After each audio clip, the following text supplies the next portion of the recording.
The Masai Mara National Reserve is a large game reserve in southwestern Kenya, which is the northern continuation of the Serengeti National Park Game Reserve in Tanzania.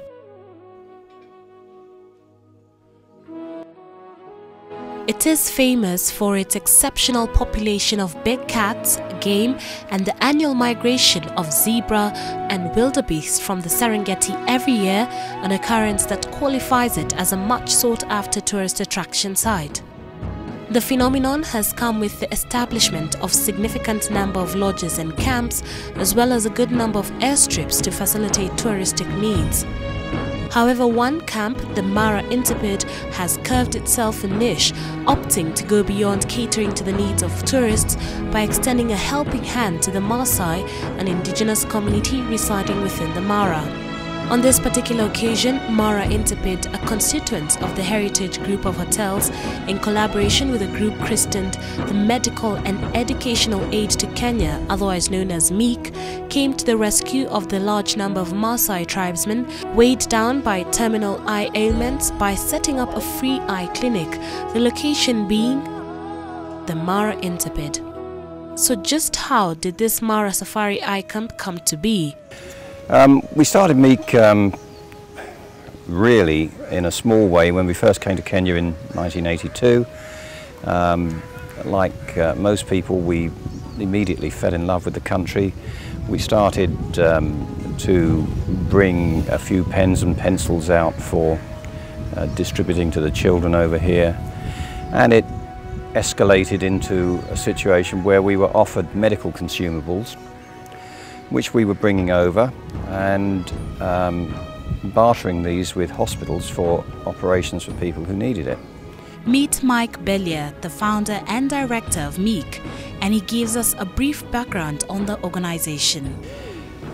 This started us on the medical side, and from there we moved into doing medical missions in the fields of, first initially in pediatric cardiac surgery, and then later on into ophthalmics and then orthopedics.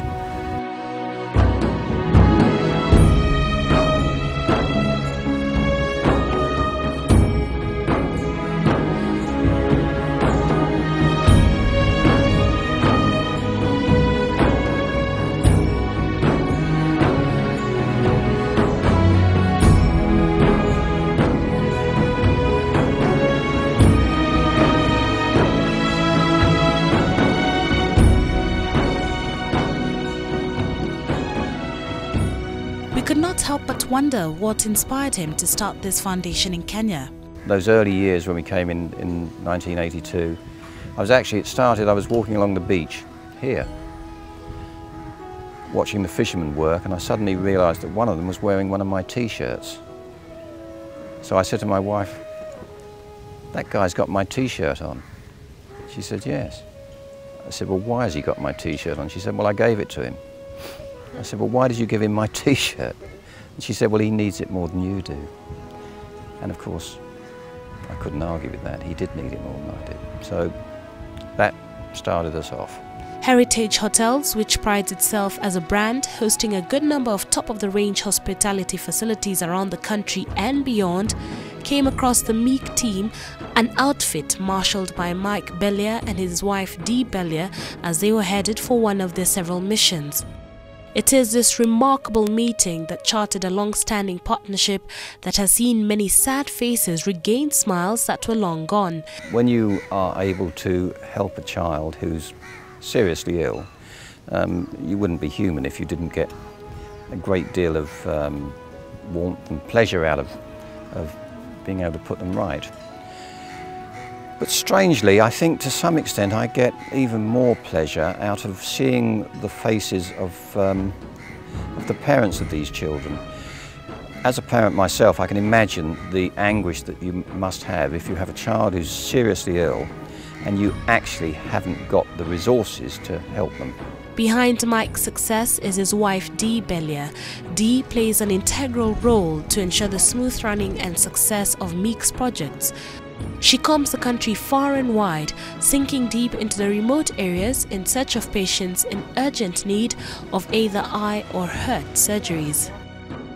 As you have heard, eye operations are not the only thing they do, but we shall cover the heart operations in part 2 of this documentary.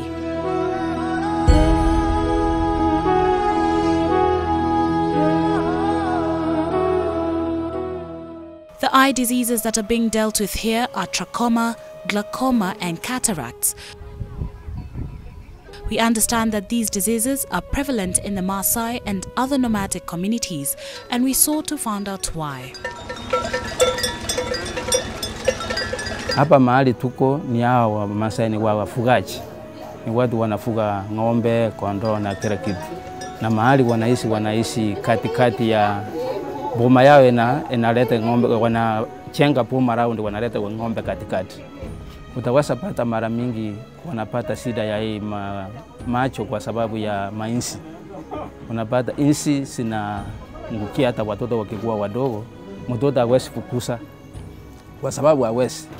Na hata hao wenyewe wako na belief ya kusema ati ukifukusa hiyo ni utajiri unafukusa. Trachoma, it is a communicable disease and it is easily spread by flies, especially those people who stay with animals, they sleep with them. From animals, they spread to the people around them. And the hygienic status contributes a lot. They don't like taking a bath, and that is how it spreads.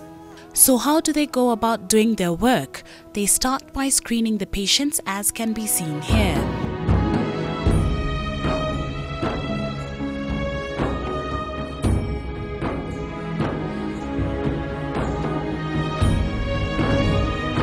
Those you see with tape above one eye are those who need an operation, and the tape indicates which eye to be operated on. However, not all are lucky, and as such, some have to be sent home because they've either gone completely blind or are slowly but irreparably going blind. The doctors here, however, did mention that where a young patient is concerned, they do all they can since he still has his life ahead of him. There are tens of thousands, I would imagine, of cases like this, and of course one can only do what one can do. It's one of those cases where I wish we could come over every week. I wish I could get a team every week and come and pick all these things up. However, in the case of an older person, all they do is teach them how to live life as normally as possible in spite of being visually impaired. We decided to do a few case studies on some of the patients being treated. Take a look at this young fellow. It is an indication of trachoma, but on top of the trachoma, there is another complication. Everything just is compact together. You can't really tell where the iris is, you can't tell where the anterior chamber is, the cornea, everything is together like this, and blood vessels all over the cornea. That one, it is just, even you can't try doing anything in that kid, in both eyes. His name is Moon Pere and is only 8 years old. Moon was born blind, however he was taken to Kikuyu Mission Hospital when he was just 18 months old. He was put on medication which was effective for some time.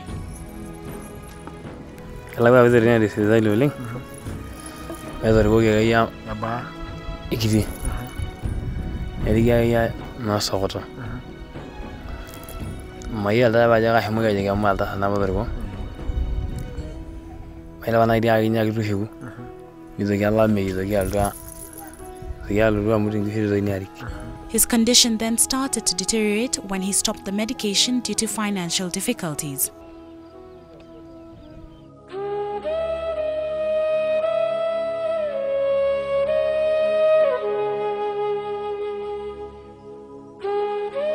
It is now rather unfortunate that he has become irreversibly blind. What then can be done for him?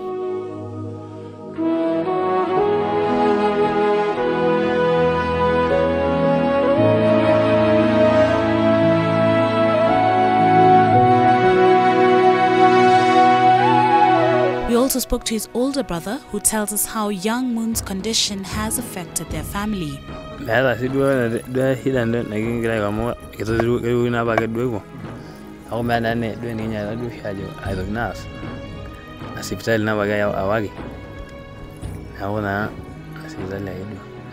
there is Lemontoi Lepore. At only 12, he is partially blind. He has been sick since he was 3 years old. His mother tells us a little about how it all began. Yellow on Babe Masia Sugul, Nigga Yona Navala, a bangonya. You will need I Sugul. I'm getting well and I will your cardongonya and Higama. I won't die. Nay to Yadi will and I've ideas. He has continued to get worse, but he can still read with his one eye. He got an attack of trachoma. Fortunately enough, the scarring didn't happen as in the eyelashes that were wrapping on the cornea. They didn't harm that cornea that much. So the scar is just superficial. It is an indication of an attack of trachoma. It is very superficial in that you see even when we were checking the vision at 3-4 meters, the boy could see something. But at 6 meters, which is the normal distance for taking a normal vision, he couldn't see anything. Young Lemontoy's sight can be saved as we were made to understand. However, it's not going to be easy. We spoke to Dr. Kwamboka, who describes Lemontoy's eye condition and why it would be difficult to treat it. It can be grafted well and good. But in Kenya, here in Africa, we are getting a problem with getting those corneal grafts. We depend on the outside country that the poor donate. As Africans, they're not ready to donate the corneas. The corneas, what I mean by donating the cornea, when someone is dead, the first 6 hours are very important. After the first 6 hours, that is when it can be harvested, then stored safely. Meet Samuel Omwega. He is one of the employees of Heritage and has been with them for over 20 years in different capacities. Sichafanya na kampuni zingine, nilitoka tu shule straight nikajoin hii kampuni mpaka wa leo. Ngawa nimechange departments. Nilianza na chikoni kabla niingie guiding. Sasa hii guiding niko na kitu kama miaka 10. Kwa guide na also nilifanya chikoni kama miaka 10 again. He decided to have his eyes checked out on a whim and to his surprise discovered that he too has an eye problem. Daktari kweli ameona niko na shida. Na hiyo shida ni sisomi mbali, sisomi karibu, lakini napata nitaweza soma kitu kikikuwa distance. Kwa hivyo ameniambia vile iko na amenipa dawa na amenipa macho ya kutumia nikisoma.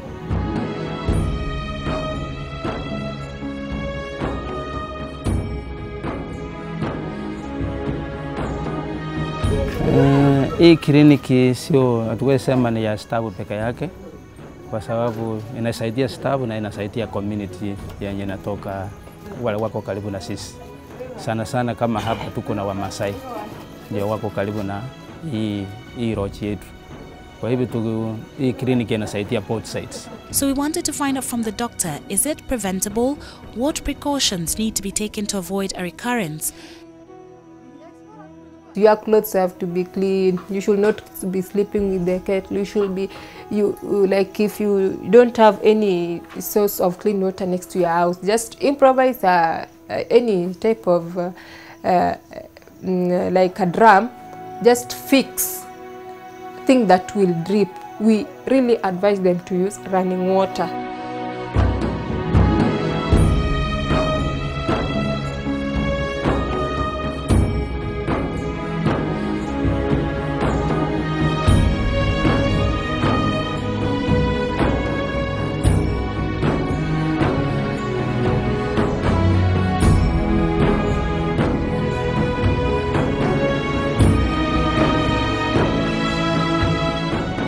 When you use water in the same basin, the father, mother wakes up, usually in African community, the father has to be given the priority. Goes, washes. He spends the time with the kettle, washes, cleans up. He's the person who escapes that, cleans up the eyes.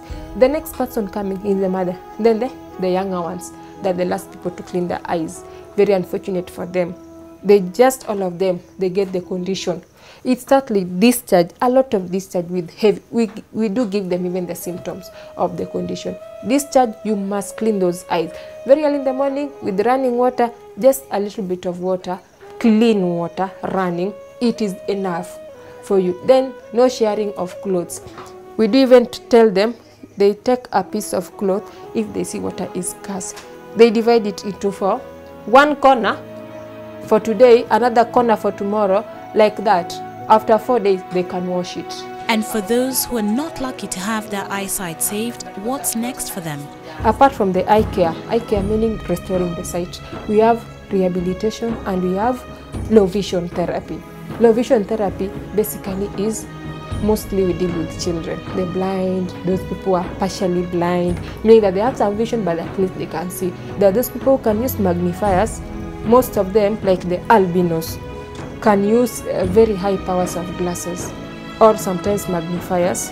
And if they're totally blind, they are introduced braille. There is that staging, depends on what you can use to sustain your life. Then you have the rehabilitation program. Our trip to a home state shows us the conditions under which they live and why eye diseases spread so easily.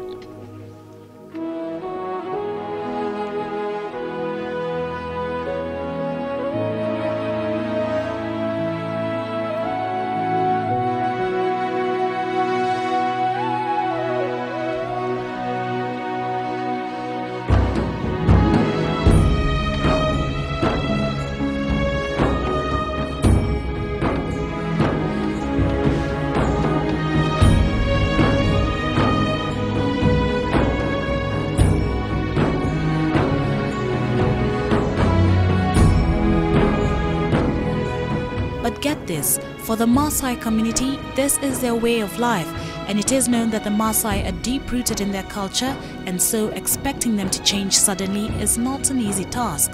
Okay, like in Turkana, you see how they live. Nowadays, I think they've tried to get out of cattle rearing to farming. Yeah, the Turkana are flexible in their culture, but come to Maasais. So all that the Meek team can do is teach the community here and hope they take some measures to arrest, if not completely eradicate the spread of eye infections. And they in turn will continue providing the much needed healthcare here and education too.